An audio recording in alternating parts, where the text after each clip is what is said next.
चलिए आज हम बात करते हैं ब्रॉन्स्टन-लोरी कॉन्सेप्ट पे। ठीक है, हमने लास्ट लेक्चर पे अर्हेनियस थ्योरी पढ़ा था। According to that any substances in it aqueous solution give H+ ion. उसे आप क्या बोलते हैं? एसिड OH- डोनेट करता है तो उस बारे में बेस पढ़ते हैं। हमने काफी डिटेल्स में इसके बारे में पढ़ा था क्योंकि इनिशियली इंट्रोडक्शन से तो this is considered as elementary. यहाँ पर एसिड बेस पे बहुत सारे क्वेश्चंस बने हैं। देखिए सबसे पहले यदि हम बात करते हैं डेफिनेशन ऑफ एसिड की बात करें, या मैं जिसको बोल सकता हूँ ब्रॉन्स्टन-लोरी एसिड। कई बार ध्यान रखना है अर्हेनियस एसिड, तो यहाँ पर भी आप बोल सकते हैं। यदि मैं बात करूँ तो ब्रॉन्स्टन-लोरी एसिड। ओके, तो यहाँ पर आप डेफिनेशंस की बात करेंगे तो यहाँ पर आ जाएगा प्रोटॉन डोनर, या जिसको आप बोल सकते हैं H+ donor is known as acid. H+ donor is known as acid. ठीक है, यदि मैं इसे एग्जांपल्स की बात करूं तो आप देख सकते हैं HCl, HBr, HNO3, CS3COH etc. These are the example of Bronsted Lowry acid. ठीक है, अब आप देखिए यहां पर दूसरा जो आ जाएगा ब्रॉन्स्टन-लोरी बेस। ब्रॉन्स्टन-लोरी बेस, ठीक है। अब आप देख लीजिए ब्रॉन्स्टन-लोरी एसिड क्या बोल रहा है? H+ donor. अर्हेनियस एसिड क्या बोल रहा है? वो भी H+ डोनर बोल रहा है। इसका मतलब Bronsted Lowry acid and Bronsted Lowry acid and Arrhenius acid दोनों सेम हैं। कई बार क्वेश्चन पूछा जा सकता है कि which of the following acid can act as a Arrhenius as well as Bronsted Lowry acid. तो ध्यान दीजिएगा जो H+ डोनेट कर सकता है उसमें ब्रॉन्स्टन-लोरी के हिसाब से दोनों सेम है। ठीक है, यदि मैं यहां पर बात करता हूं तो मैं यहां पर आ जाएगा प्रोटॉन एक्सेप्टर। प्रोटॉन एक्सेप्टर या जिसको आप बोल सकते हो H+ acceptor is known as base. इधर एग्जांपल आप ले सकते हो, अमोनिया ले सकते हो। ठीक है, ये क्या है? प्रोटॉन एक्सेप्टर हुआ है।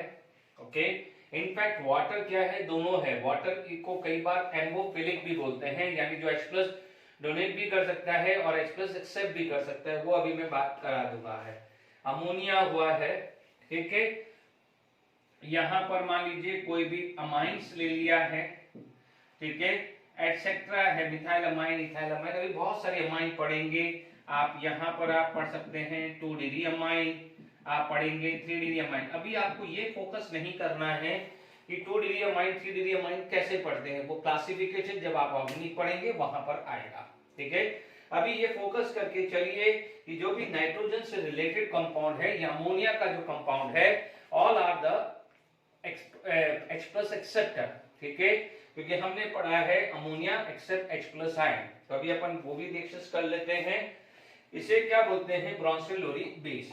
तो यहाँ पर ब्रॉन्स्टन-लोरी एसिड, ब्रॉन्स्टन-लोरी बेस आप लोगों ने पढ़ लिया है। अब आप देखिए यहाँ पर यदि हम इस चीज को फोकस करते हैं, ठीक है, इसके एग्जाम्पल्स के अंदर यदि हम फोकस करते हैं तो प्लीज देखिए यहाँ पर एग्जाम्पल नंबर 1 आपने ले लिया HCl प्लस अमोनिया, तो आप क्या बोलोगे? This is going to be form NH4 plus and Cl minus.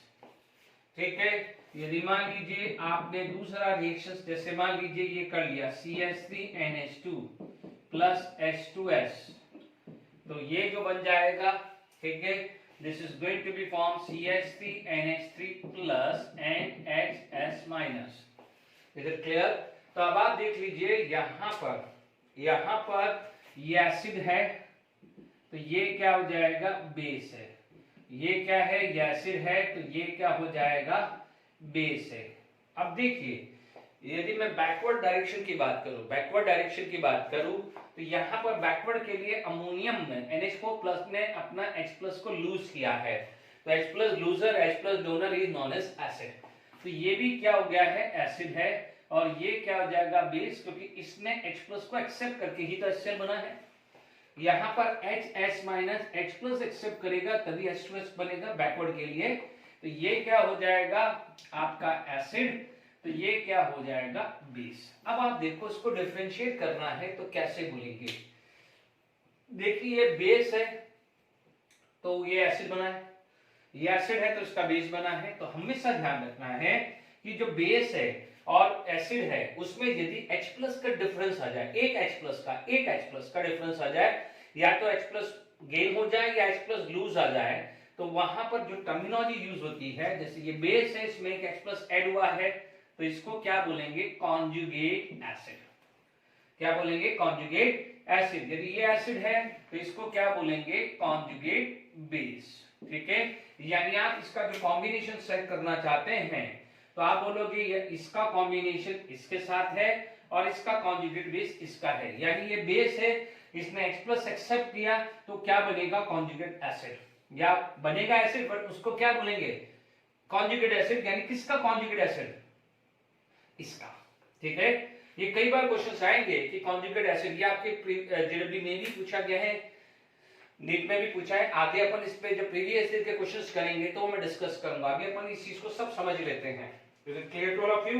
अब देखिए यहां पर ये एसिड है, ठीक है, तो ये क्या बन जाएगा, conjugate base, this become conjugate acid.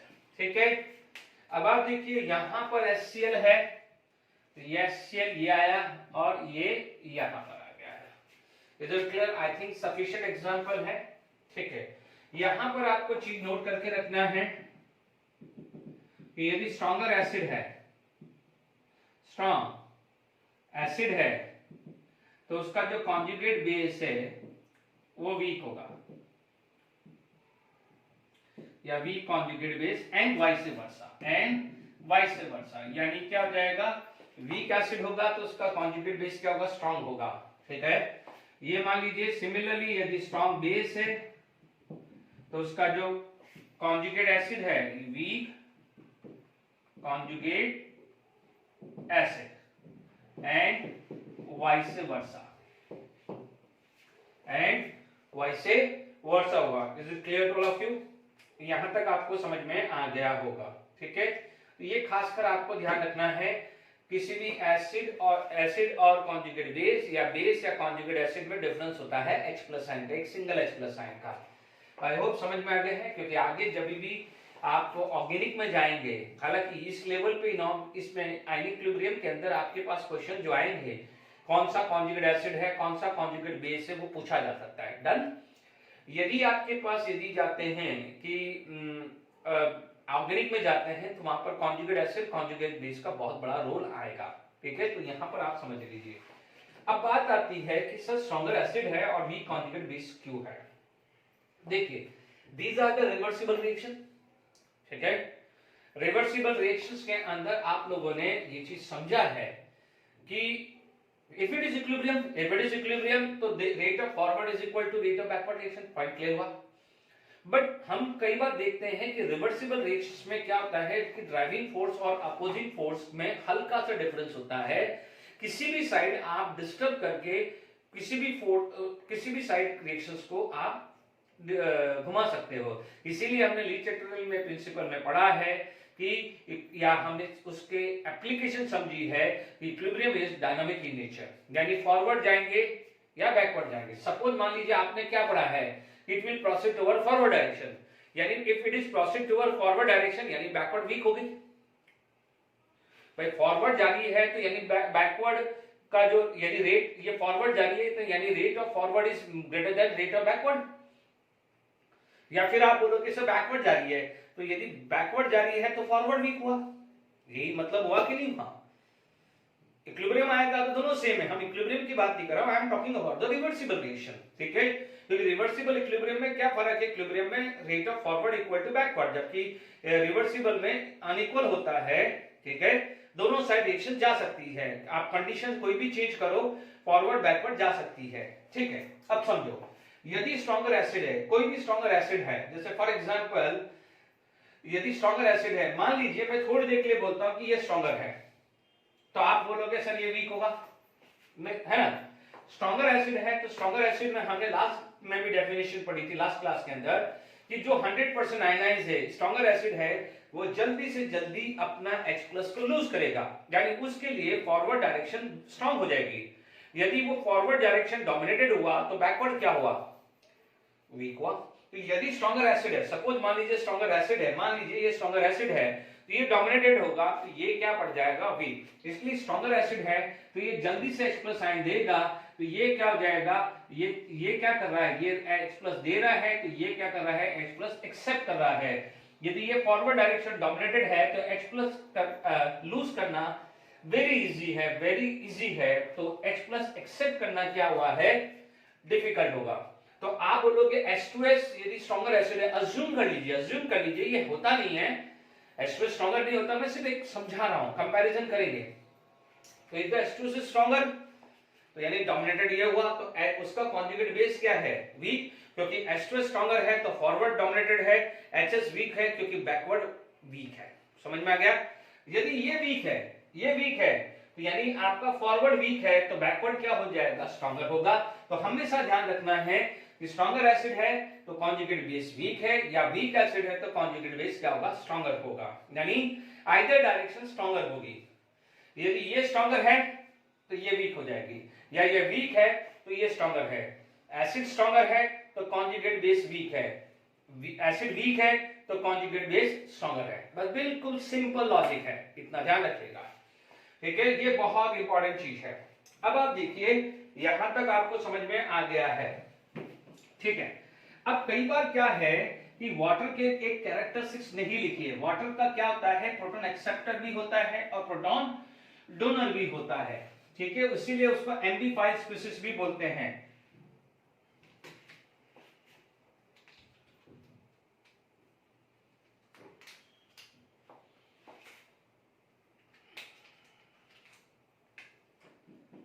एम्बीप्रोटिक,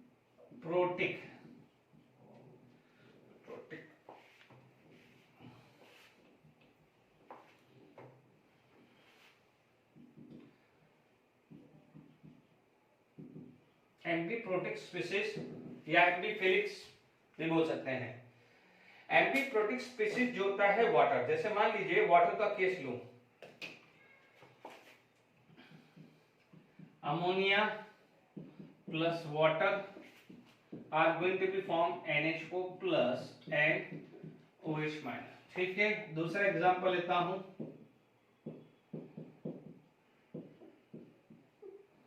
HS minus plus H3O plus, ठीक है, ये दो एग्जांपल लिया। अब देखो यानी एम्बी स्पीशीज, यहां पर ये बेस है तो ये क्या है, एसिड, यदि ये एसिड है तो ये क्या हो गया है, बेस।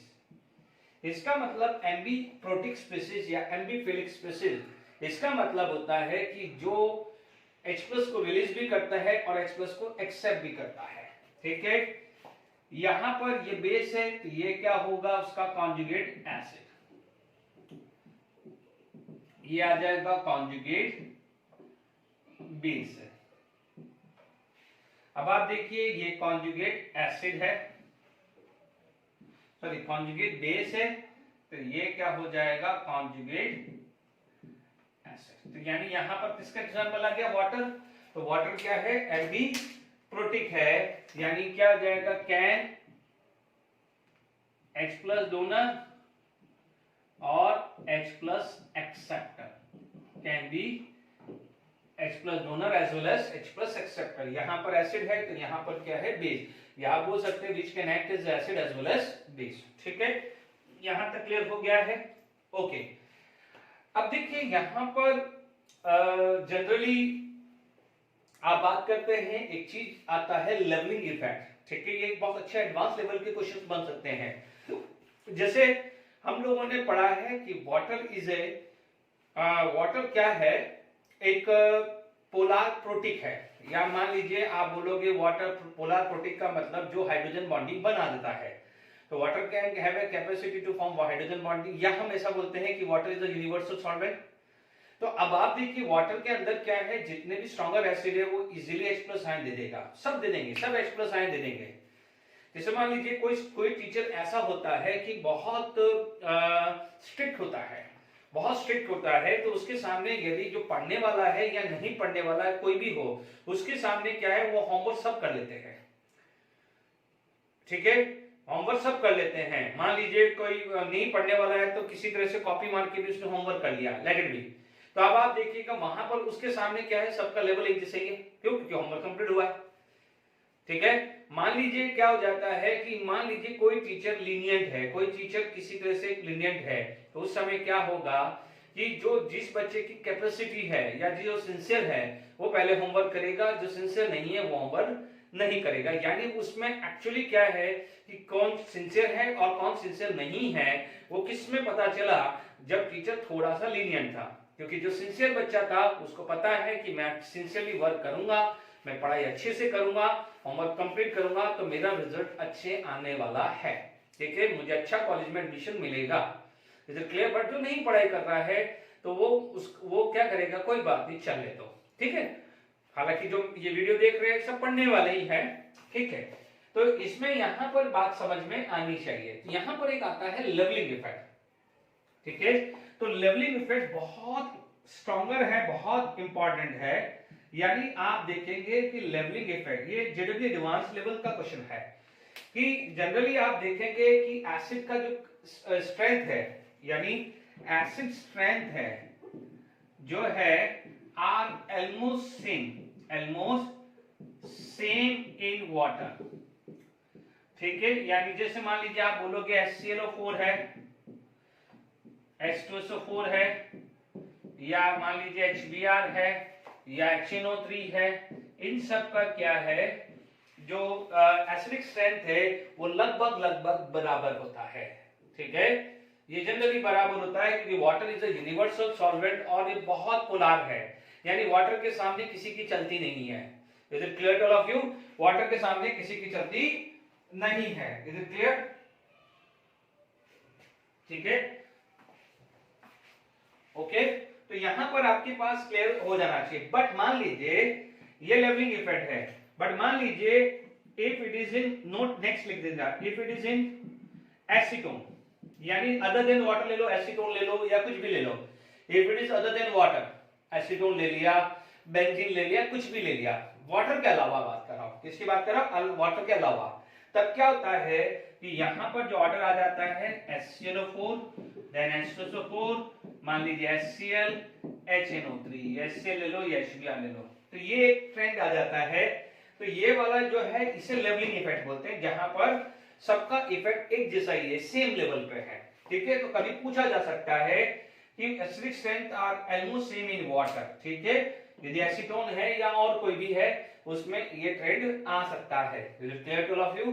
अब आप देखिए, जस्ट फॉर द इंफॉर्मेशन मैं अभी ये कुछ चीज समझा रहा हूं जिसे बोलते हैं टाइप ऑफ सॉल्वेंट। तो अपन क्या करते हैं, टाइप ऑफ सॉल्वेंट पे काम करते हैं, ओके।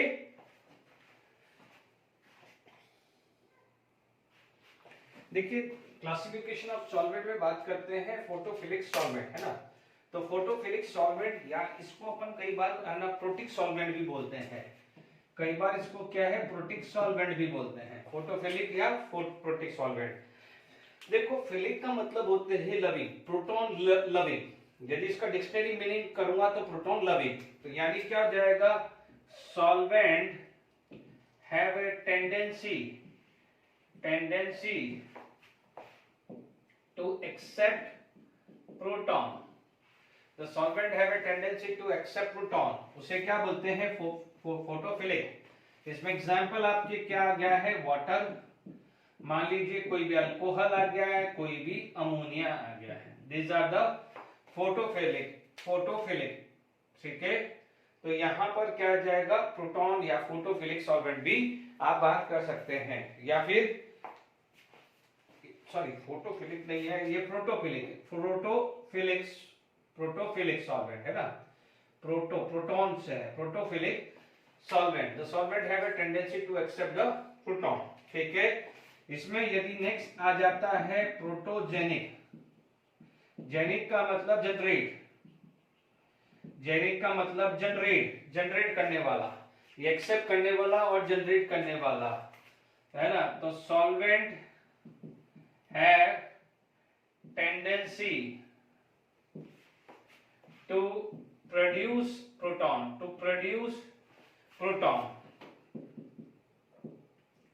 ठीक है। एग्जाम्पल आप ले सकते हो ग्लेशियल एसिडिक एसिड, ठीक है, ग्लेशियल एसिडिक एसिड, हालांकि एसिडिक एसिड को मतलब लाइक थोड़ा सा ग्लेशियल फॉर्म में जो आता है और आपको पता है the formula of acidic acid is this, तो CH3CO minus and H plus ion produce करेगा।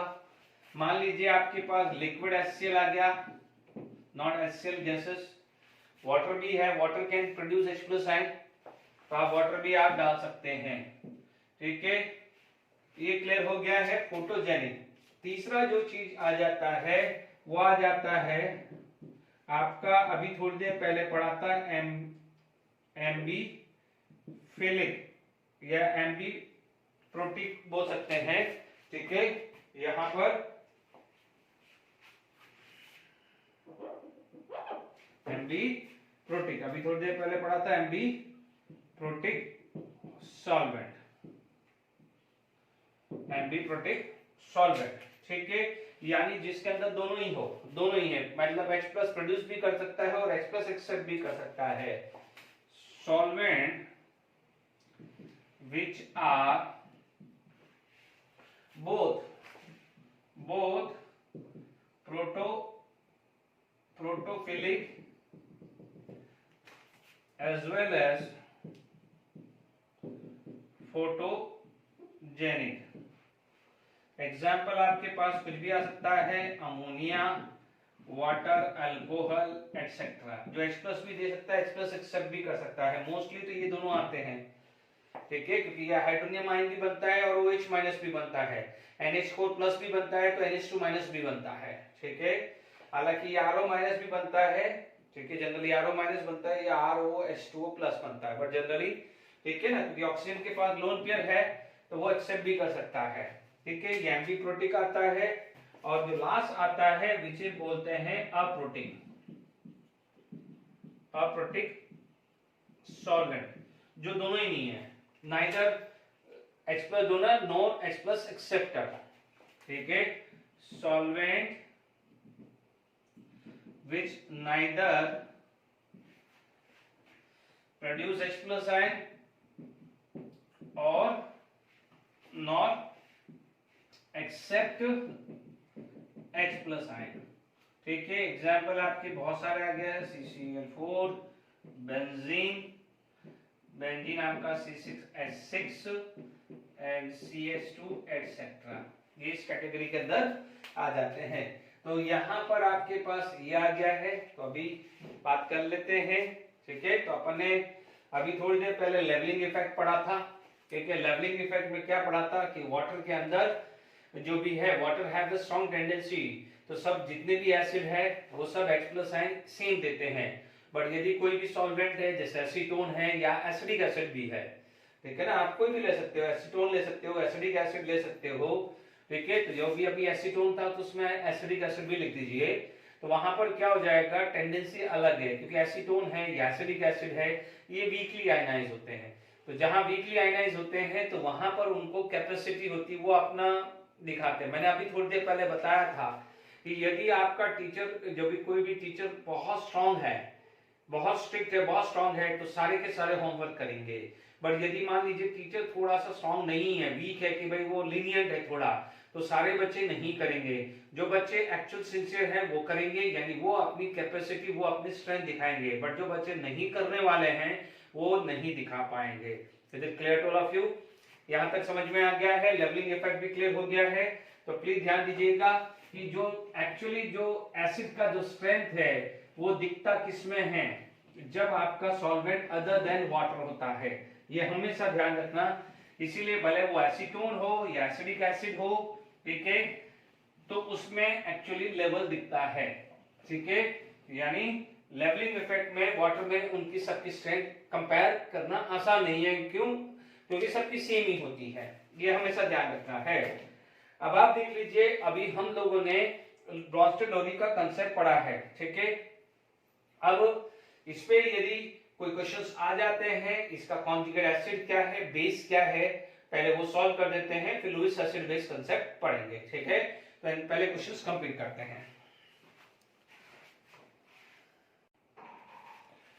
चलिए यहां पर हम बात करते हैं, एनसीईआरटी के क्वेश्चंस हैं, what will be the conjugate base for the following Brønsted acid, है ना। यानी अब आप देखो ये एसिड है, तो what is the definition of Brønsted acid, यानी ये क्या हो जाएगा, इसका डेफिनेशन है H प्लस डोनर। क्या डेफिनेशन H प्लस डोनर, यानी इसमें से H प्लस माइनस कर दो। तो अब आप देखिए यहां से H प्लस माइनस किया, यहां से H प्लस माइनस किया, यहां से H प्लस माइनस किया, डन। एक H प्लस कम कर दीजिए, तो यहां पर H प्लस माइनस कर दिया, तो आपको फाइनली क्या मिलने वाला है, क्या मिलने वाला है, F माइनस। ठीक है, यहां पर क्या मिलने वाला है, HSO4 माइनस। ये एयर ट्रिपली जेडब्ल्यू मींस जब एयर ट्रिपली बोला करते थे 2002-2003 में ये क्वेश्चन आया हुआ है, वो ये वाला। ठीक है, मैं अभी ये समझाऊंगा ना, तो ये वाला समझाऊंगा अभी। ठीक है, HCO3 में H प्लस चला गया है, H प्लस चला गया है, तो ये CO3 2 माइनस है, क्योंकि आप इसको ऐसे लिखोगे ना, H प्लस NH प्लस ऐसे लिखोगे ना, ये वाले को आप ऐसे लिखोगे ना, तो आप बोलोगे इसके कॉन्जुगेट बेस कौन है, these are the conjugate base. ठीक है, HF का कॉन्जुगेट दिस, यानी ये चीज क्लियर हो जानी चाहिए। अब आपसे कॉन्जुगेट एसिड पूछा है, तो इसके अंदर H प्लस आयन ऐड करना है। क्या करना है, H प्लस आयन ऐड करना है, क्योंकि इसका बिहेवियर ब्रॉन्स्टेड बेस का क्या होता है, प्रोटॉन एक्सेप्टर। ब्रॉन्स्टेड एसिड का मतलब होता है H प्लस डोनर होता है। यहां पर आ जाएगा NH3, यहां आ जाएगा NH4 प्लस, यहां आ जाएगा HCOOH। ठीक है, ये दोनों एग्जांपल क्लियर हो गए। अब आप देखो इस स्पेसिस का ब्रॉन्स्टेड एसिड ढूंढना है, यानी इसका बिहेवियर क्या होना चाहिए, बेस। बेस का मतलब क्या है, H प्लस डोनर, तो ये क्या हो जाएगा OH माइनस, सॉरी बेस का मतलब होता है H प्लस एक्सेप्टर, उल्टा लिख दिया मैंने। ठीक है, तो ये क्या है, H प्लस एक्सेप्ट करेगा तो H3O प्लस बनेगा, ये H प्लस एक्सेप्ट करेगा तो H2CO3 बनेगा, ये H प्लस एक्सेप्ट करेगा तो H2SO4 बनाएगा, ये H प्लस एक्सेप्ट करेगा तो ये बनेगा NH4 प्लस। ठीक है, निकाल दिया, ये समझ में आ गया है, तो ये क्लियर हुआ।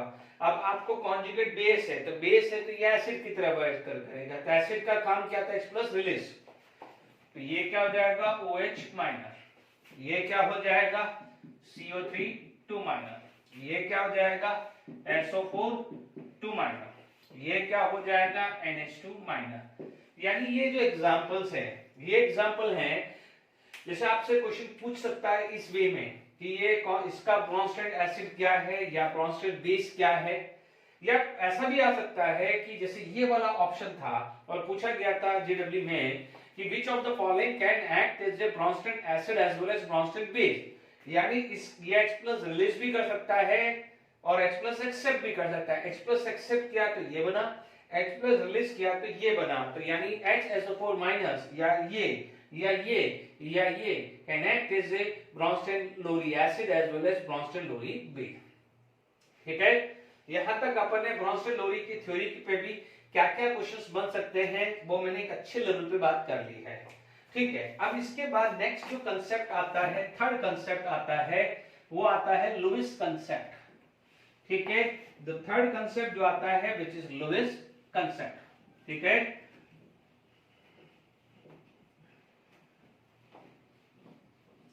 ओके, नेक्स्ट जो कंसेप्ट जो आ जाता है that is the Lewis concept. ठीक है, आपका जो थर्ड कंसेप्ट जो आ जाता है दैट इज लुईस कंसेप्ट। ठीक है, अब लुईस कंसेप्ट के अंदर आपके पास सबसे पहले आएगा लुईस एसिड। तो देखिए यहां पर आपके पास मान लीजिए लुईस एसिड की डेफिनेशंस आपको बोलनी है, हालांकि इस कंसेप्ट को इलेक्ट्रॉनिक कॉन्सेप्ट भी बोलते हैं। लुईस एसिड की डेफिनेशंस आप बोलोगे सिंपल है, अ न्यूट्रल और positive charge species, positive charge species which are electron deficient। अब आप देखो आपको भूख लगेगा, if you feel hungry then only आप खाओगे, तो if it is electron deficient तो आप उसको क्या बोलोगे, इलेक्ट्रॉन एक्सेप्टर। इलेक्ट्रॉन डेफिशिएंट होना चाहिए या इलेक्ट्रॉन एक्सेप्टर, एक ही बात है, जब भूख लगेगी तभी तो हम खाना खाएंगे। इसलिए कई बार न्यूट्रल और positively charge species which are electron deficient और electron acceptor are known as Lewis acid. ठीक है, अब आप देखिए यहां पर यदि मैं एग्जांपल लेके चलूं, एग्जांपल ऑफ लुईस एसिड लेके चलूं, ठीक है, एग्जाम्पल करते हैं, एग्जाम्पल ऑफ लुईस एसिड। ठीक है, तो एक बार एग्जाम्पल्स देख लेते हैं। ओके, अब एग्जाम्पल्स की बात करें तो हमारे पास सबसे पहले एग्जाम्पल क्या है, क्योंकि यहाँ पर लिखा हुआ है पॉजिटिवली चार्ज, यानी जो भी स्पीशीज है उसके ऊपर पॉजिटिव चार्ज आया, जैसे फॉर एग्जाम्पल जो भी मेटल आयन है उसके ऊपर पॉजिटिव चार्ज होगा।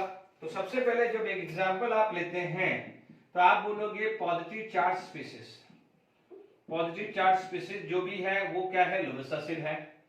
अब पॉजिटिव चार्ज स्पीशीज कौन कौन से है, जैसे एग्जाम्पल आपने ले लिया Li प्लस ले लिया, Na प्लस ले लिया, K प्लस ले लिया, Al3 प्लस ले लिया, Mg2 प्लस एटसेट्रा। ये बहुत सारे हो गए जितने भी पॉजिटिव चार्ज स्पीशीज है, Pb2 प्लस, जहां भी मेटल के ऊपर पॉजिटिव चार्ज दिख जाए वो सारे के सारे इलेक्ट्रॉन डेफिशिएंट है। डन। दूसरा क्या हो जाएगा, इनकम्प्लीट ऑक्टेट। याद करिए इनकम्प्लीट ऑक्टेट, ऑक्टेट रूल पढ़ा था। इनकम्प्लीट ऑक्टेट, जहां भी इनकम्प्लीट ऑक्टेट है वो सब क्या हो जाता है, लुईस एसिड होता है, बिकॉज इनकम्प्लीट ऑक्टेट है और कंप्लीट करने के लिए उसको इलेक्ट्रॉन एक्सेप्ट करना पड़ता है।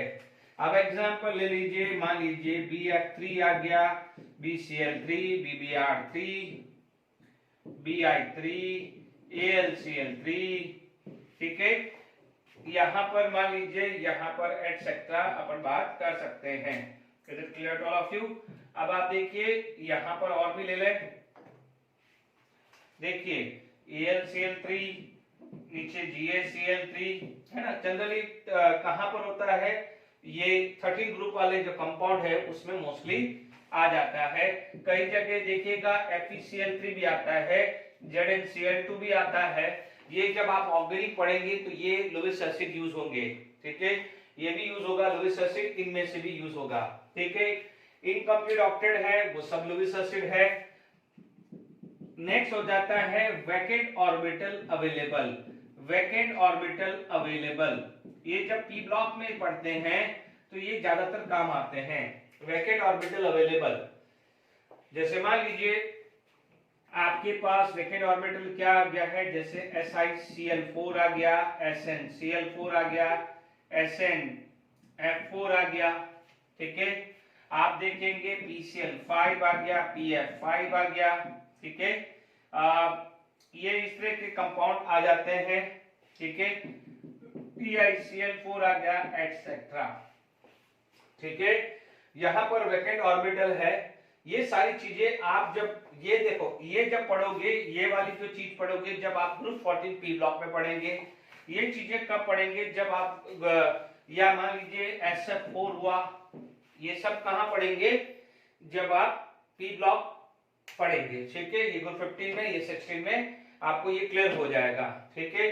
जैसे मान लीजिए ये चीज अभी डाइवर्ट हो जाएगा तो ध्यान दीजिएगा, जहां पर वैकेंट ऑर्बिटल अवेलेबल है तो can act as a Lewis acid. तो ये मैं जब मैं पी ब्लॉक पढ़ाऊंगा तो आप देख लीजिएगा ग्रुप नंबर 14 के लेक्चर में ये, और 15 के और ये 16 के लेक्चर में आप देख लीजिएगा, ये सारी चीजें क्लियर हुई, ठीक है।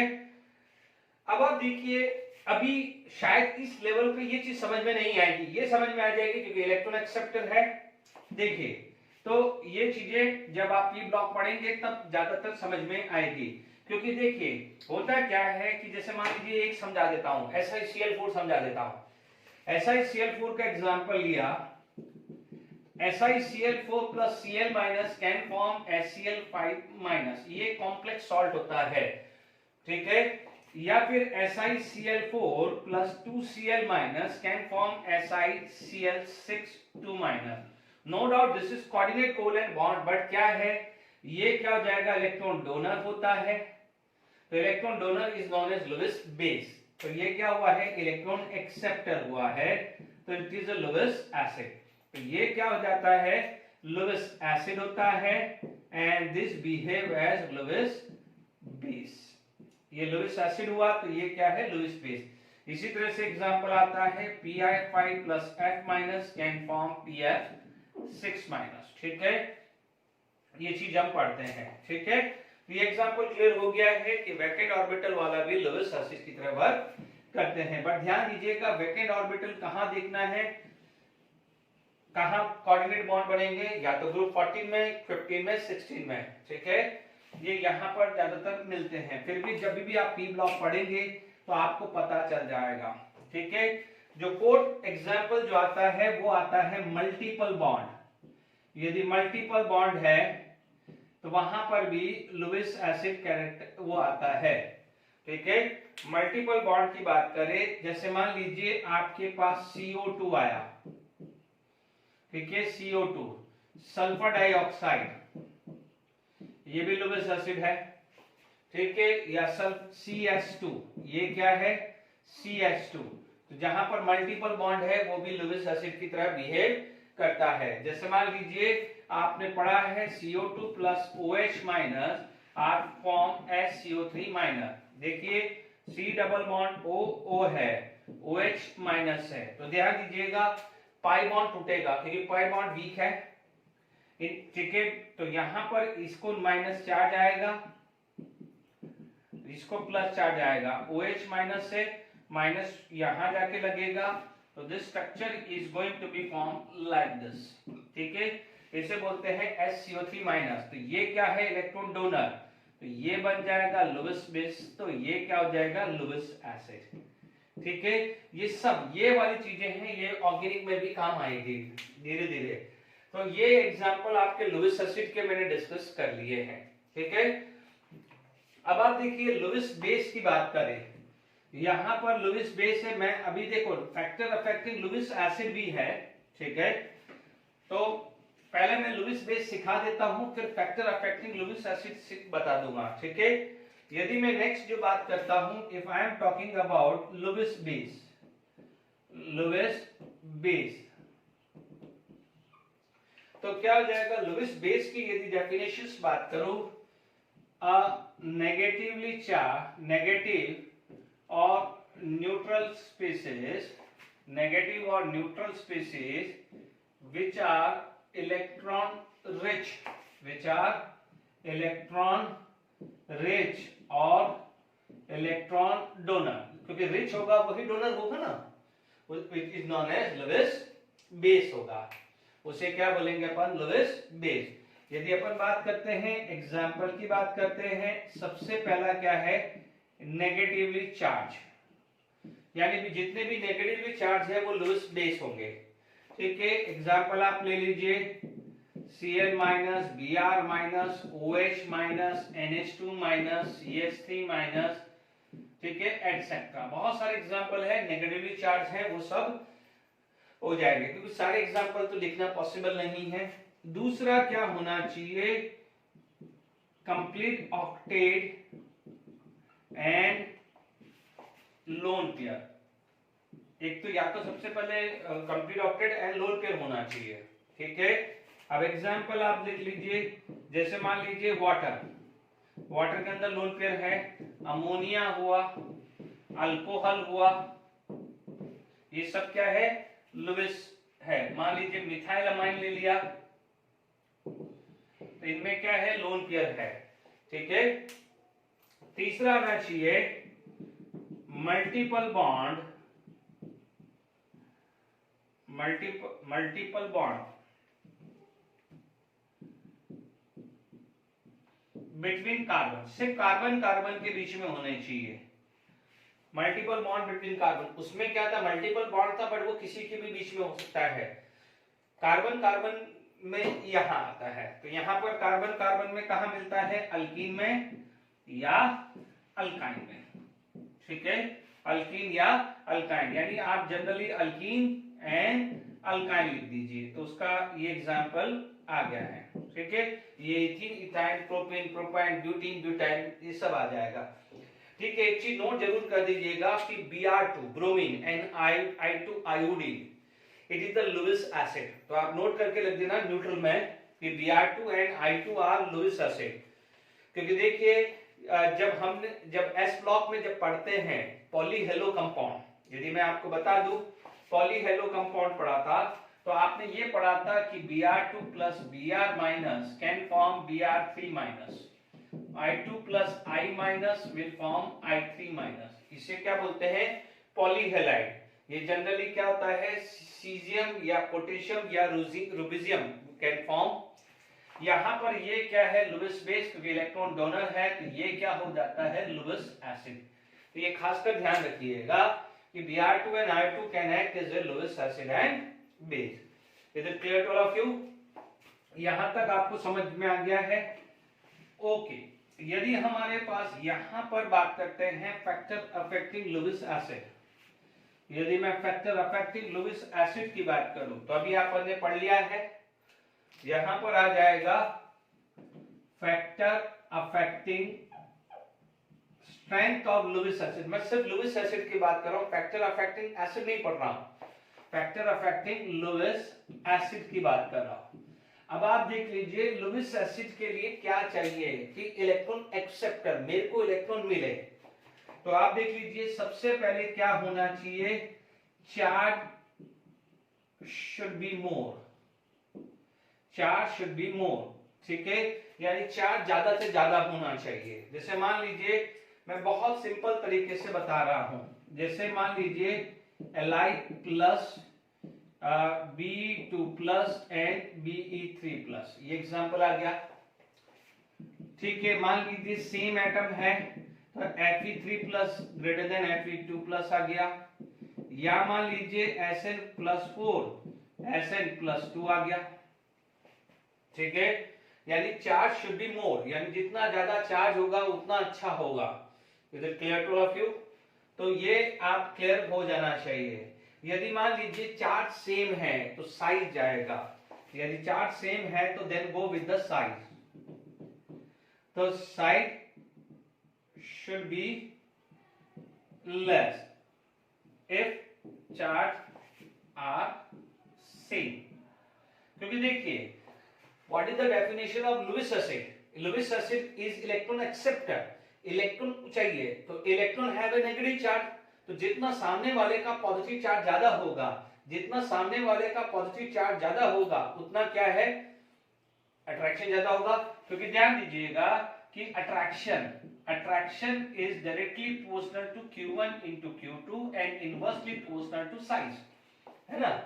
तो आप देख लीजिए इलेक्ट्रॉन का चार्ज फिक्स है, तीनों के लिए इलेक्ट्रॉन का चार्ज फिक्स है, बट यहाँ पर पॉजिटिव चार्ज ज्यादा है तो फोर्स ऑफ अट्रैक्शन ज्यादा होगा, तो इजीली इलेक्ट्रॉन एक्सेप्ट करेगा। सिमिलरली यदि भले सेम एटम है तो more the charge more the tendency to attract the electron. तो यानी यहाँ पर जो भी लिथियम के जो एसिड है वो ज्यादा stronger electron, sorry B3+ is more Lewis acidic character. But मान लीजिए जैसे यहां पर एग्जाम्पल आ गया है कि जैसे Li plus Na plus K plus same है, या मान लीजिए Be2 plus Mg2 plus Ca2 plus, ये आ गया, ठीक है। अब मान लीजिए यहां पर आपके पास आ गया Fe2 प्लस, ठीक है, Ni2 प्लस Cu2 प्लस, ठीक है। अब यहां पर आप देखेंगे, ओके, अब देखेंगे यहां पर सेम है बट यहां पर साइज का ऑर्डर ये है, साइज का ऑर्डर याद है, बट यहां पर एक्सेप्शंस है कि Fe2, देखिए यहां पर आप देख लीजिए, चलो Cu2 प्लस में कंफ्यूजन आएगा तो मान लीजिए मेरे पास फेकोन ही ले लेते हैं, Fe2 plus CO2 plus Ni2 plus, यहां पर क्या है कि दिस इज द ऑर्डर, क्योंकि लेफ्ट टू राइट जाने पे साइज क्या होती है, डिक्रीज हो जाती है, लेफ्ट टू राइट जाने पे साइज डिक्रीज हो जाती है। बट ये वाला ट्रेंड कब आएगा, जब चार्ज सेम है, अदरवाइज चार्ज डिफरेंट है तो ये ट्रेंड आएगा। तो this is the factor affecting Lewis acid. दो ही चीज ध्यान रखना है, ज्यादा चार्ज होना चाहिए and if the charge is same तो then go with the lesser size. Is it clear? तो ये फैक्टर अफेक्टिंग लुईस एसिड है। एनसीईआरटी के एग्जांपल कंप्लीट करते हैं फिर आगे बढ़ते हैं।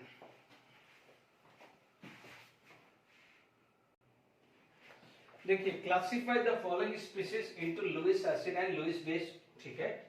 OH माइनस, F माइनस, दोनों क्या है, नेगेटिवली चार्ज।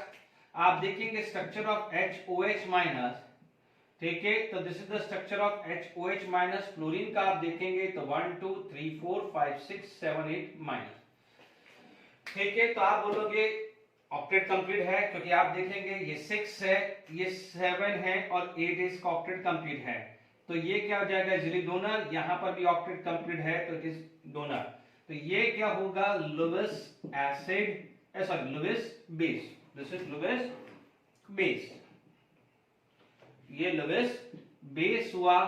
तो ये क्या हुआ है, Lewis base due to lone pair. किसकी वजह से हुआ, negative charge and lone pair, क्योंकि लोन पेयर इजिली डोनर करेगा। यहाँ पर 3 में से कोई भी एक कर सकता है, यहाँ पर 4 लोन पेयर है, उसमें से कोई भी एक कर सकता है। H plus electron deficient and positive charge which is electron deficient are known as Lewis acid।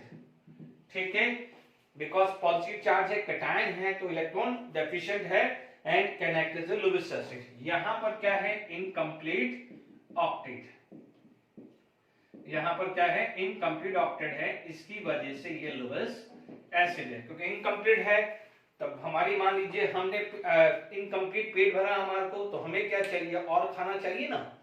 Is it clear? तो ये एनसीईआरटी का भी मैंने एग्जांपल क्लियर कर दिया है। ठीक है, तो यहाँ पर आपने लुईस क्लासिफाई पॉलिक species into Lewis acid and base. NCERT का खत्म हुआ एग्जांपल।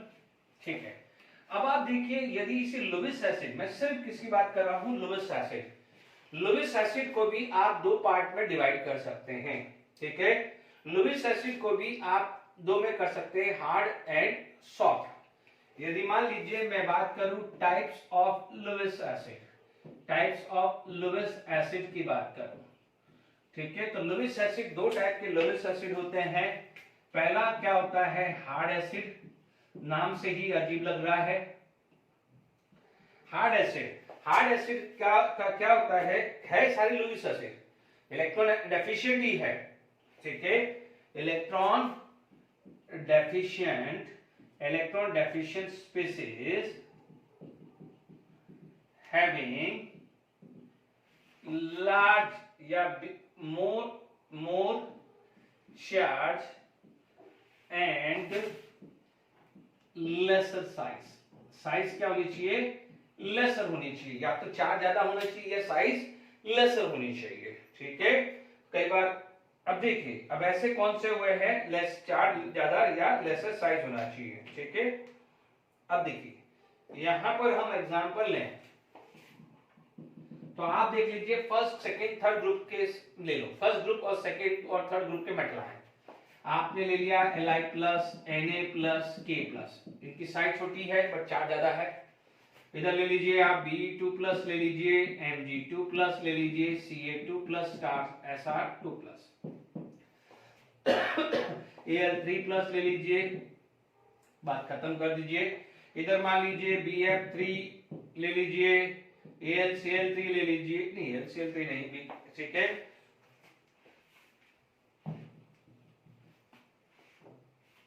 या SO3 SO2 स्मॉलर साइज आ गया।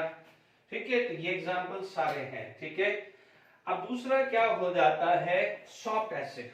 दूसरा क्या होता है, सॉफ्ट एसिड। अब इसका उल्टा कर दीजिए, सॉफ्ट एसिड इसका उल्टा कर दीजिए। यहां पर क्या हो जाता है, electron species, electron deficient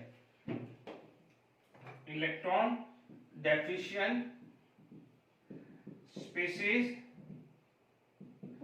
having, ये क्या है, ये टॉपिक कभी रेयरली पूछा जाता है, बट कभी आ जाए तो बात, बहुत रेयरली, मैंने कभी क्वेश्चन नहीं देखे, बट फिर भी इस चीज को समझ लीजिए, क्योंकि आप जो है, अभी मैंने एग्जांपल दिया है, वहां तक ज्यादातर दिमाग लगाइएगा। ये क्या है, एग्जाम टाइम में एक बार रीडिंग करके देख लेना, बट अभी तक मैंने कहीं देखा नहीं है क्वेश्चन, कहीं नहीं देखा है, मैं आपको पहले क्लियर कर रहा हूं, क्योंकि कई बच्चे ये चीज सोचेंगे कि हमें कैसे याद रहेगा हार्ड है सॉफ्ट। आप इतना समझ लीजिए, first group, second group, third group, 13 group, वहां पर कोई कंपाउंड है वो सब हार्ड में डाल दीजिए, और बाकी जो बच जाते हैं वो सॉफ्ट में डाल दीजिए। इतना एक ट्रिक बता सकता हूं।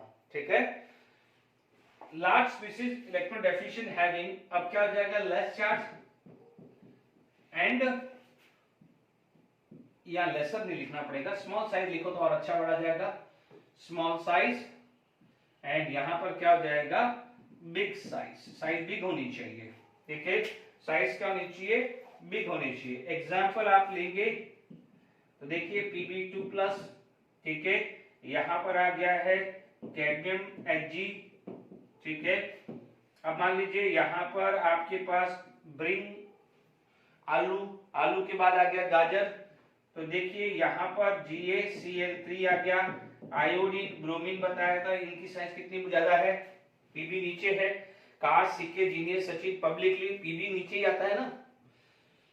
यानी आप समझ लीजिए फोर्थ या fifth period, third fourth fifth period वाले को डाल दीजिए, ये ट्रिक के हिसाब से चली जाइए। फोर्थ या फिफ्थ पीरियड वाले को, फोर्थ फिफ्थ सिक्स वाले को डाल दीजिए।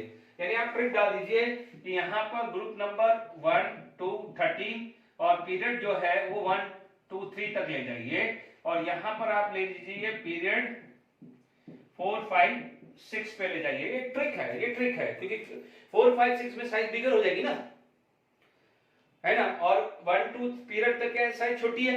ये ट्रिक से काम करिए, ये ट्रिक है ना, ये this is the trick only. अब देखिए यहां पर हार्ड लुईस बेस की बात करें, क्या बात कर रहे हैं, लुईस बेस। तो लुईस बेस की बात करें तो आपके पास क्या है, हार्ड बेस है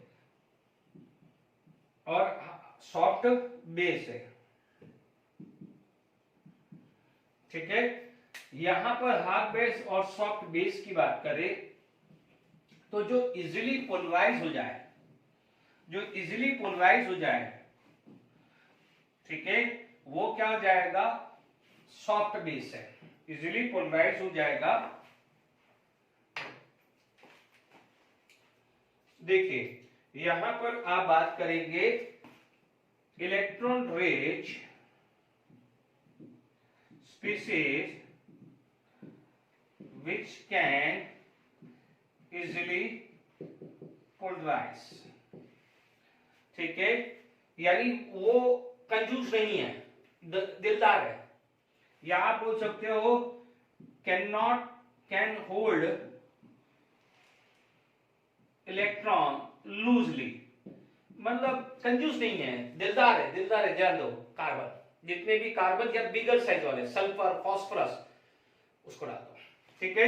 यहां पर आप एग्जांपल आप ले सकते हैं, जैसे कार्बन का है, कार्बन में आप डाल दीजिए, यहां पर जैसे डाल दिया Cn माइनस, ठीक है, R3P आ गया या R2S आ गया, is it clear to all of you. या मान लीजिए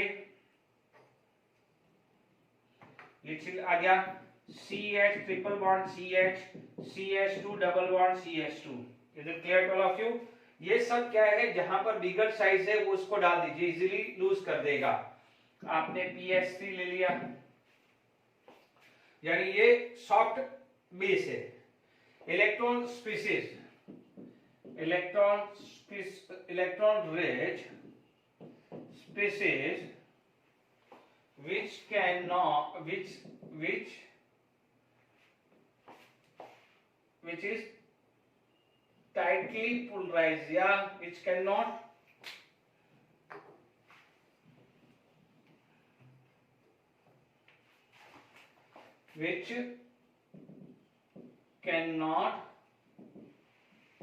easily polarize, which cannot easily polarize or can hold electron tightly, कंजूस है। कंजूस इलेक्ट्रॉन अपने पास कौन रखेगा, मोर इलेक्ट्रोनेगेटिव, तो फ्लोरीन, ऑक्सीजन और नाइट्रोजन, बस वो ध्यान रख लीजिए, फ्लोरीन, नाइट्रोजन, ऑक्सीजन। तो आप देख लीजिए फ्लोरीन आ गया तो F minus, OH minus, H2O, NH2 minus, ammonia, okay, ये सारे आप एग्जांपल ले सकते हो, ठीक है। जनरली यानी क्लोरीन आ गया, यानी आप 17 ग्रुप 16 ग्रुप 17, ये ध्यान दीजिएगा, जो ज्यादा इलेक्ट्रोनेगेटिव है FON क्लोरीन, इससे रिलेटेड आप ध्यान दीजिएगा। बाकी जो बच गए हैं वो इस पर डाल देना, ठीक है। ये ट्रिक से समझा दिया है, ओके। यानी जो भी ऑक्सीजन डोनर होना चाहिए, फ्लोरीन डोनर होना चाहिए, क्लोरीन डोनर होना चाहिए, नाइट्रोजन डोनर होना चाहिए, ये सब क्या हो जाता है, हार्ड बेस में आएगा। Is it clear to all of you, all are going to be a hard base आ गया है, is it clear to all of you. तो आई होप यहां तक समझ में आ जाना चाहिए, ठीक है। FON क्लोरीन को ले लो, वो हार्ड बेस में, बाकी जो है डोनर वो क्या हो जाएगा, सॉफ्ट बेस में आएगा। उधर आप देख लीजिए फर्स्ट ग्रुप, सेकंड ग्रुप और थर्ड ग्रुप, और फर्स्ट और सेकंड पीरियड मोस्टली आप लेकर चल जाइए, तो या थर्ड या फर्स्ट सेकंड में तो आप कोई भी ले लीजिए, ठीक है। फोर्थ फिफ्थ के बाद यदि 14 ग्रुप 15 ग्रुप में कोई भी इलेक्ट्रॉन डेफिशिएंट होता है वो उसको लुईस एसिड यानी हार्ड एसिड में डाल दीजिए, सॉरी सॉफ्ट एसिड में डाल दीजिए, ठीक है। तो यहां तक आपको क्लियर हो, समझ में आ गया होगा, क्योंकि ठीक है। तो I hope hard acid, soft acid, ठीक है, या हार्ड बेस या सॉफ्ट बेस क्लियर हो जाना चाहिए। Is it clear? Okay, I hope यहां तक समझ में आ गया है। नेक्स्ट लेक्चर में और बात करेंगे। Till then enjoy, thank you very much.